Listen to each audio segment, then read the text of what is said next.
സ്വാമി അയ്യപ്പൻ റോഡിൽ ട്രാക്ടറുകൾ തുടർച്ചയായി അപകടത്തിൽപ്പെടുന്നത് സന്നിധാനത്തേക്കുള്ള ചരക്ക് നീക്കം തടസ്സപ്പെടുത്തുന്നു. വനംവകുപ്പിന്റെ അനുമതി ലഭിച്ചതോടെ റോഡിലെ വലിയ കുഴികൾ അടിയന്തരമായി കോൺക്രീറ്റ് ചെയ്യാൻ ഒരാഴ്ച മുൻപ് ചേർന്ന അവലോകന യോഗത്തിൽ തീരുമാനിച്ചിരുന്നെങ്കിലും ഇതുവരെയും നടപടികൾ തുടങ്ങിയിട്ടില്ല. രണ്ടാഴ്ചക്കിടെ 15ഓളം തവണ സ്വാമി അയ്യപ്പൻ റോഡിൽ ട്രാക്ടറുകൾ മറിഞ്ഞ് അപകടമുണ്ടായിട്ടും അപകടത്തിൽ ഒരാളുടെ ജീവൻ നഷ്ടപ്പെട്ടിട്ടും ദേവസ്വം അധികൃതരുടെ കണ്ണുകൾ ഇനിയും തുറന്നിട്ടില്ല.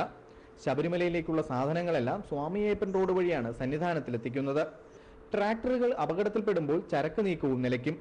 വെള്ളിയാഴ്ച രാവിലെ ഒരു ട്രാക്ടർ അപകടത്തിൽപ്പെട്ട് വഴിയിലായതോടെ 10 മണിക്കൂറോളം പമ്പയിൽ നിന്നും അരവണ നിർമ്മാണത്തിനടക്കമുള്ള സാധനങ്ങളുടെ നീക്കം നിലച്ചു.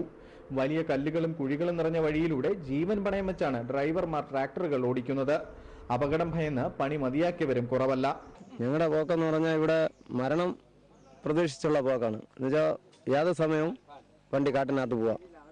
നമ്മൾ പോകുമ്പോഴത്തേനെ വണ്ടി എപ്പോഴും ഫ്രണ്ട് പൊങ്ങി തൂക്കി അങ്ങോട്ടും ഇങ്ങോട്ടും വയ്ക്കും. ചിലപ്പോൾ ആഴ്ചയിലൊടിയും. ഇങ്ങനെയൊക്കെ വരുമ്പോൾ ഏത് സമയം മരണം പ്രതീക്ഷിക്കാം.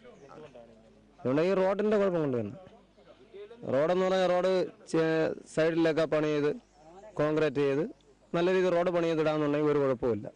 വലിയ കുഴികൾ അടിയന്തരമായി കോൺക്രീറ്റ് ചെയ്യാൻ തീരുമാനമെടുത്തതല്ലാതെ പണികളൊന്നും ഇതുവരെയും തുടങ്ങിയിട്ടില്ല. കുറച്ചു ഭാഗത്തെ കുഴികളിൽ മണ്ണിട്ടെങ്കിലും മഴയത്ത് ഒലിച്ചുപോയി.